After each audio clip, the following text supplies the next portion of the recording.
Hello students, last lecture में हमने पढ़ा था कि जो ट्रांसपिरेशन होता है it may be of A three types.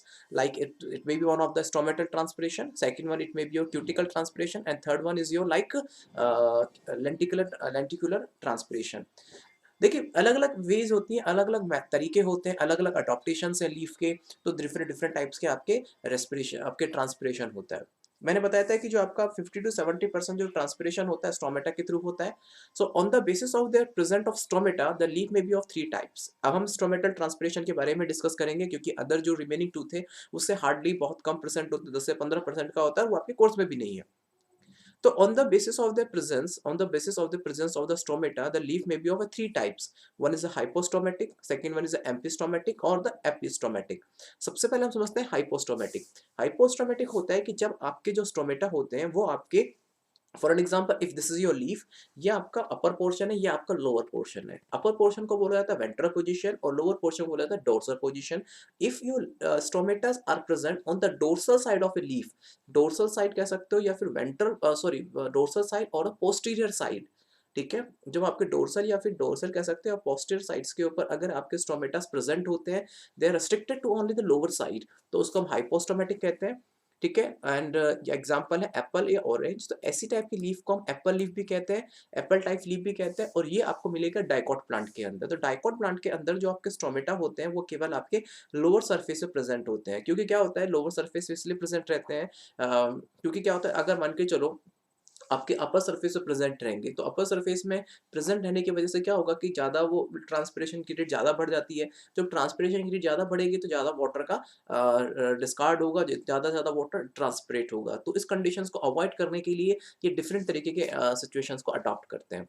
फिर आता है एपिस्टोमेटिक। एपिस्टोमेटिक में क्या होता है कि जब आपके जो स्टोमेटा होते हैं if they are present only the upper surface of a leaf, upper surface कह सकते हो और you can call it the ventral surfaces. Okay, इस टाइप की लीफ को हम कहते हैं एपिस्टोमेटिक। और जो आपको प्रेजेंट रहता है water lily and the floating plants के अंदर। Floating plant, the plants which are generally float on the surface of a water. तो आप जो फ्लोटिंग प्लांट्स होते हैं, ये फ्लोटिंग प्लांट्स क्या होते हैं कि इनका जो एक सरफेस होता है, लोअर सरफेस तो वाटर के कांटेक्ट में रहता है, और जो अपर सरफेस होता है वो एटमॉस्फेयर के कांटेक्ट में रहता है। तो अगर आपका लोअर सरफेस पर अगर अगर आपके फॉर एन एग्जांपल स्टोमेटा पाए गए, तो प्रॉब्लम क्या होगी कि वो गैसेस एक्सचेंज कैसे करेंगे, क्योंकि वो तो एटमॉस्फेयर की गैसेस को एक्सचेंज करते हैं। That's why they are present on the upper side of a leaf. Okay, example के लिए इसको हम लिली टाइप स्टोमेटा भी कहते हैं। और जो आपके फ्लोटिंग हाइड्रोफाइट्स के अंदर पाए जाते हैं, मतलब ऐसे प्लांट जो वाटर सरफेस के ऊपर फ्लोट करते हैं। The next one is amphistomatic. If your stomata are present on the upper and the lower side both, मतलब डोर्सल एंड वेंट्रल पोजीशन दोनों पर पाए जाते हैं, तो ऐसी टाइप की लीफ को हम एम्पिस्टोमेटिक कहते हैं। एग्जाम्पल के लिए मेज और ये अदर जितनी भी जो ग्रासेस होती हैं उनके अंदर आपके एम्पिस्टोमेटिक पाए जाएंगे। तो देखिए, मेज ओट और ग्रासेस आपको पता है ये मोनोकोट के एग्जाम्पल्स हैं। तो दैट्स व्हाई इसको हम लाइक ये आपके मोनोकोट के अंदर पाई जाती है, और ऐसे टाइप की लीफ को हम ओट टाइप लीफ भी कहते हैं। ठीक है, चलिए तो ध्यान रखिएगा, मोनोकोट के अंदर आपकी एम्पिस्टोमेटिक होती है, मतलब दोनों साइड आपकी स्टोमेटा प्रेजेंट रहते हैं और equal number of stomata present रहते हैं on both of side. While in case of the hypostomatic, hypostomatic में आपके जो स्टोमेटा होते हैं if they are present only the they are present only the like dorsal position. Okay, जो hydro और even जो फ्लोटिंग हाइड्रोफाइट्स होते हैं वो केवल आपके ऊपर की तरफ पाए जाते हैं। ठीक है, देखिए डाइकोट प्लांट बेसिकली वाटर के लॉस को ज़्यादा सस्टेन नहीं कर सकते, क्योंकि उनको वाटर, पहली बात तो ज़्यादा वाटर लॉस को वो सस्टेन नहीं करेंगे। क्योंकि क्या होता है कि जो कि लाइक उनको the need higher much amount of water, क्योंकि जितना ज़्यादा अगर वाटर उनका ट्रांसपिरेट होगा उतना वाटर की कमी होगी। तो like they could not be sustain with the such higher loss of water, क्योंकि पहली बात तो डाइकोट प्लांट दिखेंगे तो आपकी लेंथ में ज़्यादा बड़े होते हैं। सेकेंड, इन्हें फ्लावरिंग फ्लावर प्लांट होते हैं, तो मेरिस्टेमेटिक टिश्यू इसमें लगातार वर्क करता रहता है, तो उनको टिश्यू के लिए एनर्जी की ज़रूरत होती है, और एनर्जी के लिए like they need like all जितने भी मेटाबॉलिक रिएक्शन उनके लिए वाटर की रिक्वायरमेंट होगी। So that's why they could not be sustain with the such loss of water. So that's why dicot के अंदर आपके जो स्टोमेटा होंगे वो क्यों एम्फिस्टोमेटिक होंगे। ठीक है, अब देखिए स्टोमेटा स्ट्रक्चर अगर आप देखते हैं तो स्टोमेटा के स्ट्रक्चर में आप पहले बात नॉर्मल स्ट्रक्चर को देखिएगा, सिर्फ ये बीच में लिख रखा है ओपन या close, that is a secondary point. अब आप सिर्फ स्टोमेटा को देखेंगे तो स्टोमेटा के चारों एक पहले आप देखिए पोर है। ओके, ये पोर है, यहाँ पे इसको स्टोमेटा लिखा हुआ है, exactly it is not a stomata, it is a stomatal pore. ये जो लिखा हुआ है ना stomata, it is not exactly stomata, it is, इसे बोलते हैं आपके, ठीक है,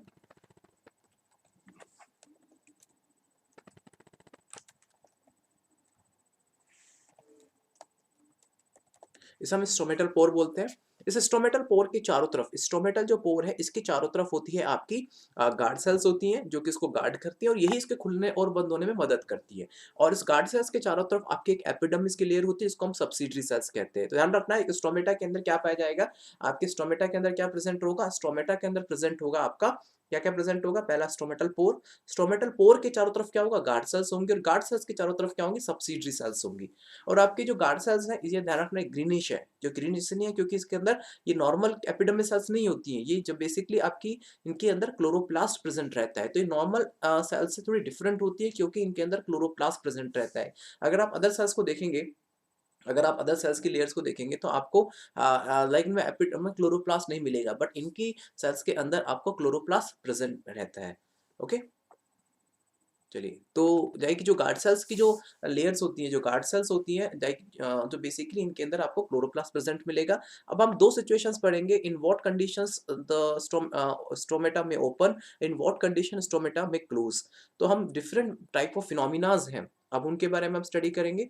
देखिए, in most of the plant each stomata is composed of two bean shaped cells like a guard cells, like ध्यान रखना आपके एक याद रखना कि आपके डाइकॉट और मोनोकॉट के अंदर डिफरेंट स्ट्रक्चर्स होते हैं, लेकिन आपके जो डाइकॉट प्लांट होते हैं, डाइकॉट प्लांट के अंदर जो स्टोमेटा होते हैं, स्टोमेटा के चारों तरफ जो गार्ड सेल्स होती हैं वो बीन शेप होती है, लेकिन जो मोनोकॉट्स होते हैं उनके चारों तरफ जो गार्ड सेल्स होती हैं वो आपकी डम्बल शेप होती हैं। तो यहाँ पे सिर्फ एग्जाम्पल एक ही दे रखा है कि यार टू बीन शेप सेल्स होती है जिसको हम गार्ड सेल्स कहते हैं, और गार्ड सेल स्पोर के चारों तरफ अरेंज होती है। ठीक है, तो इस एक पोर के चारों तरफ अरेंज होती है जिसको हम स्टोमेटल पोर कहते हैं। inner wall of guard cells मतलब they are talking about this inner wall, this inner wall of guard cell, this is the inner wall, ये inner wall है guard cell में से थिक होती है, और उसकी जो outer wall होती है वो आपकी ध्यान रखना थिक होती है और outer wall आपकी थिन होती है।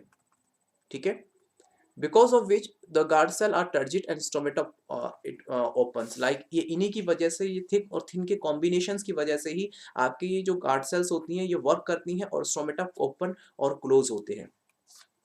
ठीक है, when the guard cell are flaccid the stomata में क्लोज, जब आपके गार्ड सेल्स, ध्यान रखना जब क्या होता है कि गार्ड, जैसे क्या होता है एग्जांपल के लिए कि अगर सिचुएशन ऐसे है, इस तरह से है, ठीक है, इस तरह सिचुएशन है, ठीक है, मान के चलो ये जो मेरे दोनों हाथ हैं ये गार्ड सेल है और गार्ड सेल्स के बीच में एक पोर है। जब आपकी गार्ड सेल्स के अंदर टर्जिड होती हैं, टर्जिड कहने का मतलब है जब इनके अंदर वाटर फिल हो जाता है तो क्या होती है, फूल जाती है। और जब जैसे फॉर एन एग्जांपल आप इसको इस तरह समझिए कि फॉर एन एग्जांपल इसको इस तरह समझिए कि क्या कहते हैं, इस तरह से है, ये दोनों मेरे जो हाथ हैं वो गार्ड सेल्स हैं और गार्ड सेल्स के बीच के अंदर क्या है, आपका पोर है, और जैसे इनके अंदर पानी भरता है तो क्या है, बलून की तरह फूलती हैं, और जैसे बलून की तरह फूलेंगी तो क्या होगा, देखिए स्टोमेटा पोर ओपन हो गए। तो जब टर्जिड होती है मतलब इनके अंदर जब पानी भरता है तो स्टोमेटल पोर ओपन हो जाता है, और जैसे ही ये फ्लैसिड होती है, फ्लैसिड मतलब चिपक जाती है, तो स्टोमेटा आपका क्लोज हो जाता है। इन टर्जिड पोजीशन के अंदर outer thin wall of guard cell expand stretches to the outer side. Turgid condition के अंदर क्या होता है कि आपका जो क्या होता है कि टर्जिड कंडीशन के अंदर जब इनके अंदर पानी भरता है तो क्या सिचुएशन होगी, होगा क्या, अब देखिए हो क्या रहा है, देखिए अब मैं पानी भर रहा है तो देखिए पानी भर रहा है, पानी भर रहा है, तो ये मेरे मान के चलो आउटर वॉल है, ओके, और ये इसकी इनर वॉल है। तो जैसे पानी भरेगा तो होगा क्या, आउटर वॉल खिंच रही है, आउटर वॉल खींचेगी तो क्या होगा, देखिए और देखिए आउटर वॉल खींच रही है, बाहर की तरफ खींच रही है, स्ट्रेच हो रहा है, तो जिसकी वजह से क्या होता है, थिन वॉल भी अंदर की तरफ स्ट्रेच हो जाती है। ठीक है, अंदर की तरफ वो भी एक्सपेंड हो जाती है। ध्यान रखना खिंच बाहर की चल रही है तो थिन वॉल तो नहीं खींचेगी, सिर्फ आउटर वॉल जिसकी थिन है तो उसमें स्ट्रेच होगा, तो थिन वॉल आपस में दूर दूर हो जाएंगी, तो वाटर स्टोमेटा आपका ओपन हो जाएगा। ठीक है, सो दे पुल्स आउट, मतलब वो बाहर की तरफ खींचती है, बाहर की तरफ खींचती है, और जब आपकी क्या कहते हैं, they pulls out the inner thick wall, जैसे क्या होता है आउटर लेयर क्या करते हैं, जो आउटर लेयर में स्ट्रेच होता है तो वो इनर लेयर को, जो इनर लेयर है, जो कहने का मतलब इनर लेयर है, इनर लेयर को वो पुल करती है, जब इनर लेयर में स्ट्रेच आता है तो वो स्टोमेटा आपका ओपन हो जाता है। क्लियर हुआ, again listen to me carefully, आपकी जो क्या कहते हैं, ये आपका जो ये आपकी जो फॉर एग्जांपल गार्ड सेल्स है, इसके बीच में स्टोमेटल पोर है, जैसे इनके अंदर पानी आता है, देखिए मेरे आउटर सेल है, ये आउटर सेल खींच रही है, और धीरे धीरे क्या होता है कि ये इनर वॉल को भी खींचेगी, तो खींचेगी तो क्या हुआ, स्टोमेटा पोर ओपन हो गया।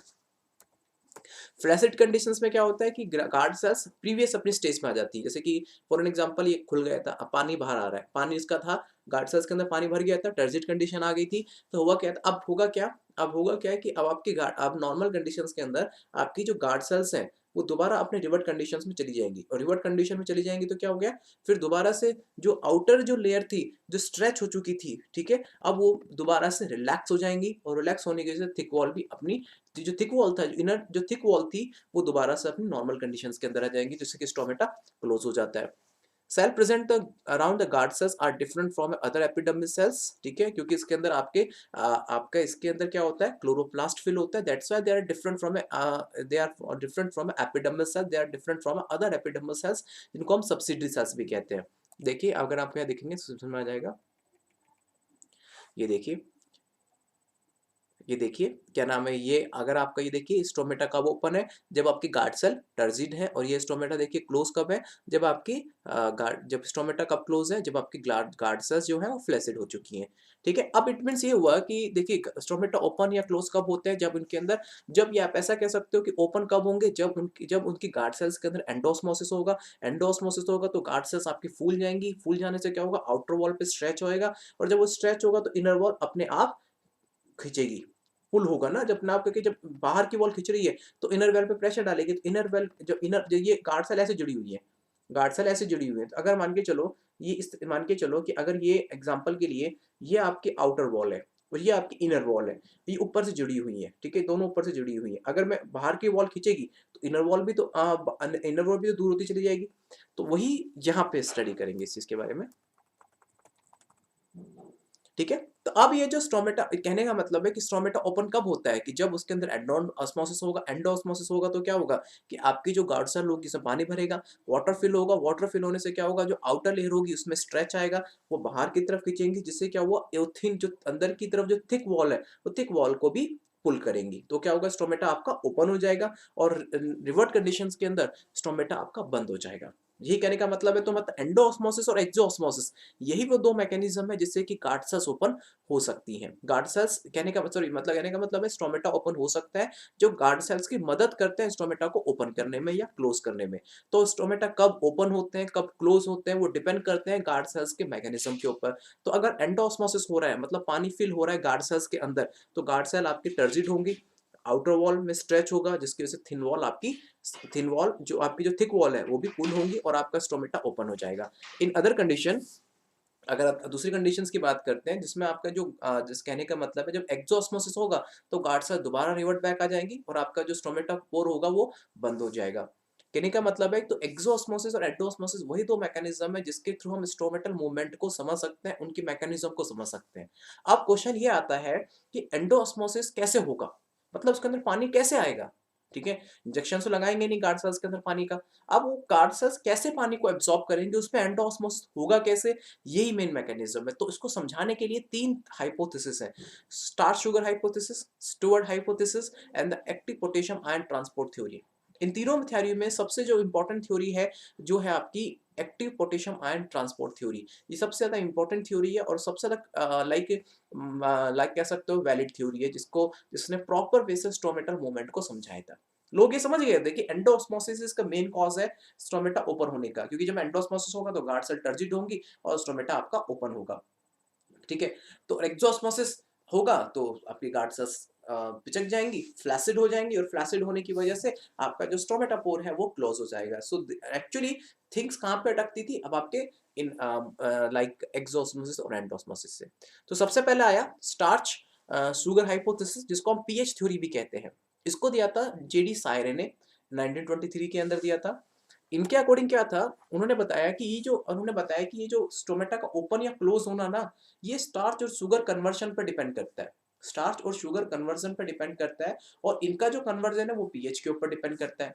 उन्होंने क्या बताया कि जो स्टोमेटा का ओपन या क्लोज होना वो स्टार्च और शुगर के कन्वर्जन पर डिपेंड करता है, और ये कन्वर्जन पीएच के ऊपर डिपेंड करता है। अब देखिए समझा उन्होंने बताया कि डे टाइम पर, जब डे का टाइम होता है, तो डे टाइम पे जो गार्ड सेल्स क्या करती है, CO2 को हटा देती है। क्यों हटा देती है, क्योंकि क्या होता है डे टाइम के अंदर, क्या होता है फोटोसिंथेसिस होता है, तो CO2 को वो H2O से रिएक्ट करा के कार्बोहाइड्रेट में कन्वर्ट कर देंगे। तो CO2 की जो कंसंट्रेशन है in around of A guard cells, तो CO2 की कंसंट्रेशन क्या हो जाएगी, कम हो जाएगी।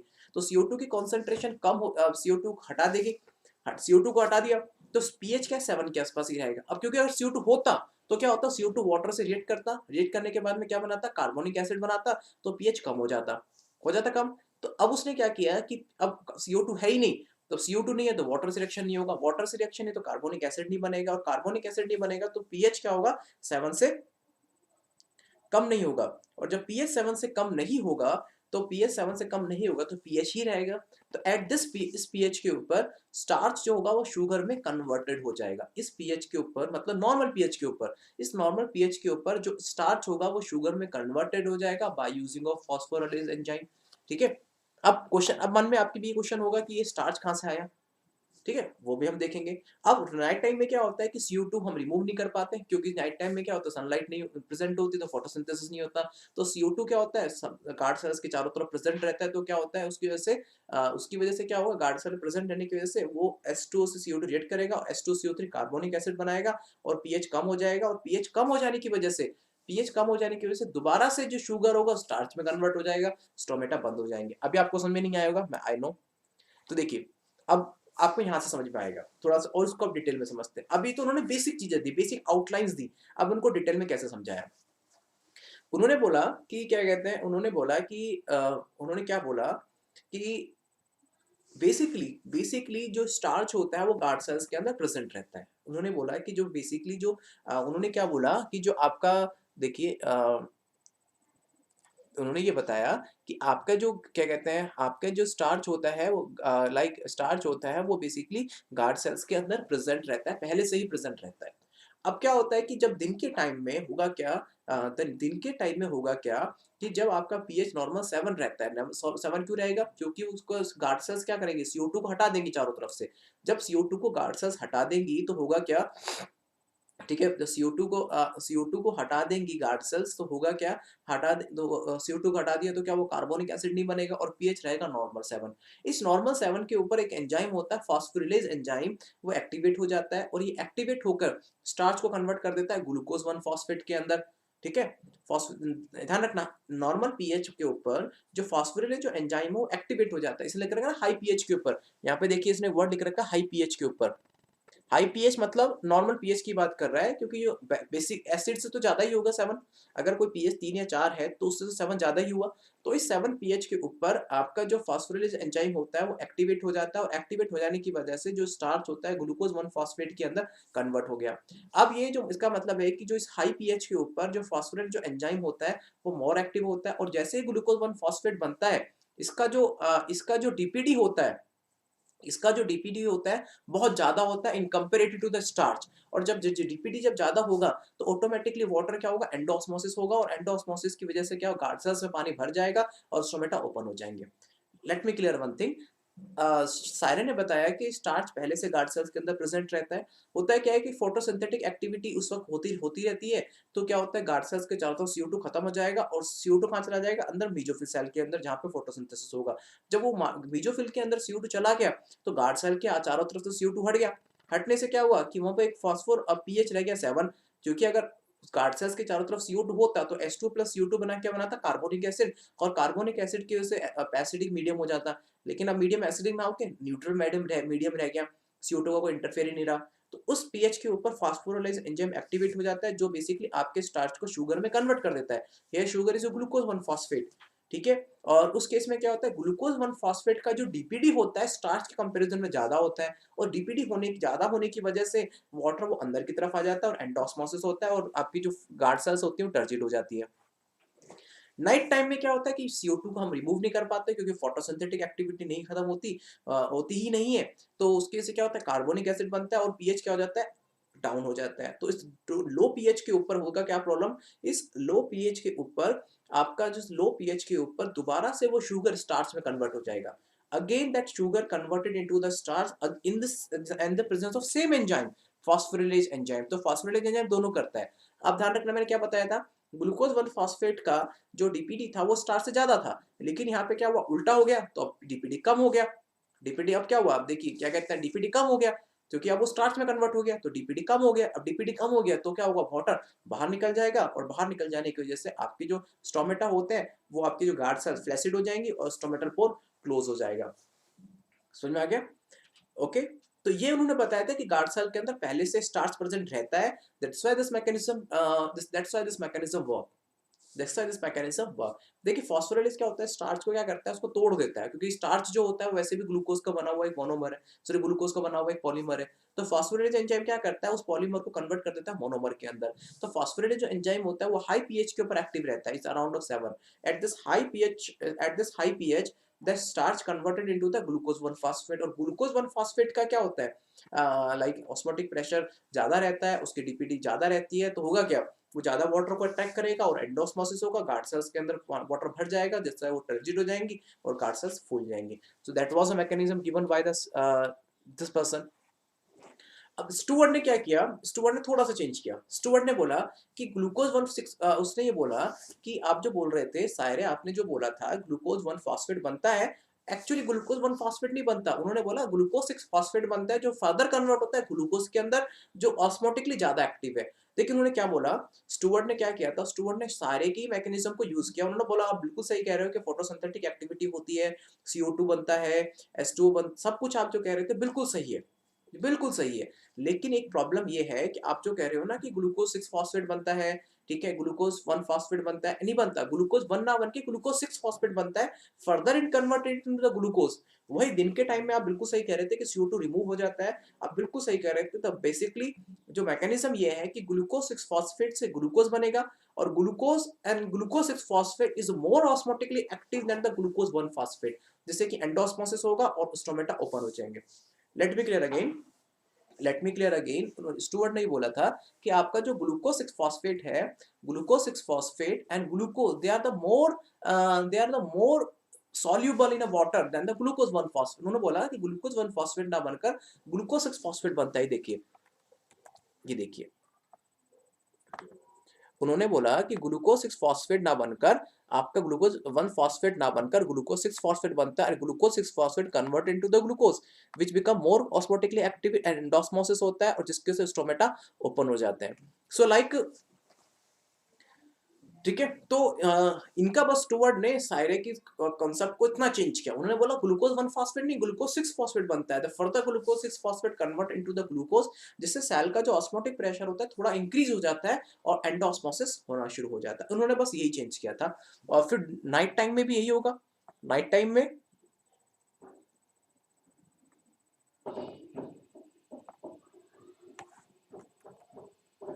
ठीक है। अब नाइट टाइम में भी ये बोला था कि नाइट टाइम के अंदर क्या होता है, उल्टा होता है, आपका पीएच कम हो जाएगा। पीएच कम हो जाने की वजह से क्या होगा, CO2, क्योंकि कार्बोनिक एसिड बन गया तो पीएच कम होगा। अब फॉस्फोराइलेज एंजाइम दो उल्टा काम करेगा। अब वो जो ग्लूकोज बना था उससे क्या बनेगा, ग्लूकोज 6 फॉस्फेट, और ग्लूकोज 6 फॉस्फेट कन्वर्ट किस में हो जाएगा, स्टार्च में। ऑस्मोटिक प्रेशर कम हो जाएगा, डीपीडी कम हो जाएगा, दैट्स व्हाई क्या होगा, एंड एक्सोस्मोसिस होगा और स्टोमेटा फिर से क्लोज हो जाएंगे। ठीक है, तो ये तो मैकेनिज्म स्टुअर्ट ने दिया था। लेकिन प्रॉब्लम क्या हुआ, जो प्रॉब्लम ये हुआ था कि जो स्टुअर्ट और सायरे ने जो थ्योरी दी थी, स्टुअर्ट और सायरे ने जो थ्योरी दी थी उसमें बहुत सारी डेफिशिएंसियां थी, बहुत सारे मिस्टेक्स थी, जिसको वो प्रॉपर अभी भी एक्सप्लेन नहीं कर पा रहे थे। ठीक है, ये जो कन्वर्जन कैसे होता है, ठीक है, फॉस्फोराइलेज एंजाइम कैसे एक्टिव होता है, ये कन्वर्जन कैसे होता है, ठीक है, इस चीज को भी क्लियर नहीं कर पा रहे थे। तो इसके लिए फिर बाद में जो सबसे बेसिक थ्योरी आई थी, जो थी आपकी active potassium ion transport theory, जिसको हम एबेसिस हार्मोन रेगुलेशन थ्योरी भी बोलते हैं, ओके, जो कि लेविट ने प्रपोज किया था। ओके, इसको थ्योरी को अब हम देखेंगे नेक्स्ट लेक्चर में। इसी के जब हम आप स्टडी करेंगे, जब हम क्लास में देखेंगे, इस थ्योरी के बारे में पढ़ेंगे। थ्योरी सी ज़्यादा बड़ी थ्योरी नहीं है, छोटी सी थ्योरी है, कि डे टाइम पे कैसे ओपन होता है, नाइट टाइम के अंदर कैसे होता है। तो ये that's why this is a major, कह सकते हो कि क्रेडिटेड थ्योरी, और सबसे ज़्यादा इसको वैलिडेशन मिला, सबसे ज़्यादा वैलिडेशन मिला था। एक्चुअली क्या होता है कि जो पहले की जो थ्योरी थी, स्टुअर्ट थ्योरी, और जो सारे की जो थ्योरी थी, वो बताने की कोशिश तो कर रहे थे, लेकिन फॉस्फोराइलेज एंजाइम की एक्टिविटी को प्रॉपर एक्सप्लेन नहीं कर पाए थे। दैट्स व्हाई उनकी ये थ्योरी को बाद में वो क्रेडिट नहीं मिला था, जो एक्चुअली अब मिला। ओके, चलिए चलिए, फिर हम चलते हैं, नेक्स्ट लेक्चर में मिलेंगे आपसे हम लेविट थ्योरी के साथ में। ओके, धन्यवाद।